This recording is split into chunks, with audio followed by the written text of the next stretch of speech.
সিকিউরিটিকে দিয়ে তুমি কাকে মারতে বলেছে জানো? জানো? হ্যাঁ হ্যাঁ জানি। জেনেও তুমি চুপচাপ বসে আছো? তোমার লজ্জা করছে না? আমার ঘৃণা করছে।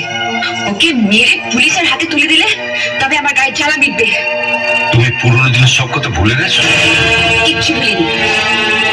আপনি ভুলভাল বকছেন। নেশার ঘুরে আছেন তো, নেশা কেটে গেলে সব বুঝতে পারবেন। আরে আমার মদের নেশা একটু পরে কেটে যাবে, কিন্তু তুমি আরো মারাত্মক নেশা আটকে পড়েছো শোনাই। নাম, যশ, খ্যাতি, প্রতিপত্তি, টাকা পয়সা নেশা তোমার কোনোদিন কাটবে না, আর সেই জন্য তুমি পুরোনো দিনের কথা ভুলে গেছো। কি বলতে চান আপনি? আরে কি বলবো তোমার? একটা কুকুরও কাছের মানুষটাকে চিনতে পারে, আর তুমি মানুষের নিজের মানুষটাকে চিনতে পারলে না। আরে তুমি তো কুকুরের চড়। কৃষ্ণদা, আজ তুমি যাকে লোক দিয়ে মারিয়েছো, ও তোমার জন্য যা করেছে, রক্তের সম্পর্ক থাকলেও মানুষ মানুষের জন্য তা করে না। তুমি ওর কাছ থেকে সব রকম সুযোগ সুবিধা নিয়েছো, প্রয়োজনে ব্যবহারও করেছো, কিন্তু কোনোদিন জানতে চাও ও আসলে কি। আসলে ও যে কি সেটা আমার থেকে ভালো কেউ জানে না।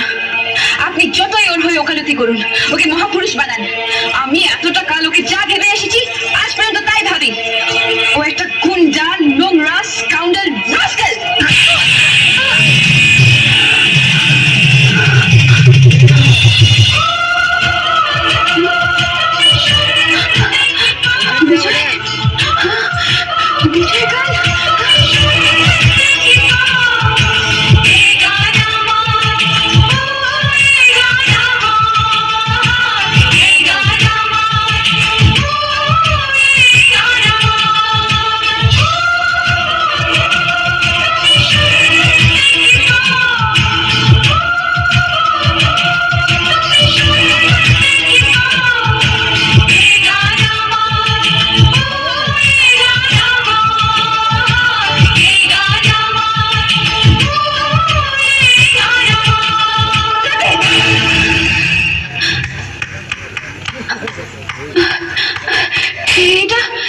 এটা তো বিজয়ের গান।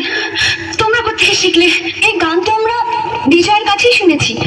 ইনফ্যাক্ট আমরা সবাই একসঙ্গে ট্রেনে এসেছি।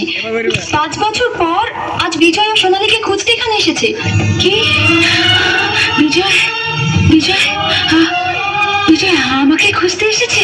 মাই গড, আপনি সে আজকে মেগাস্টার সোনালী। বিজয়ের মুখে নামটা কতবার শুনলাম, অথচ স্বপ্নেও ভাবতে পারেনি সেই সোনালী আপনি।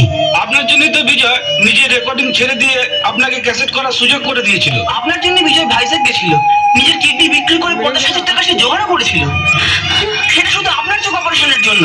ভাইজ্যাক থেকে বিজয় কিন্তু আপনার কাছেই ফিরে আসছিল। পুলিশ ওকে ক্রিমিনাল ভেবে জেলে ভরে দেয়। কি? হ্যাঁ, 5 বছর জেল খেটে বিজয় আজ আপনাকেই খোঁজ করতে এখানে এসেছে।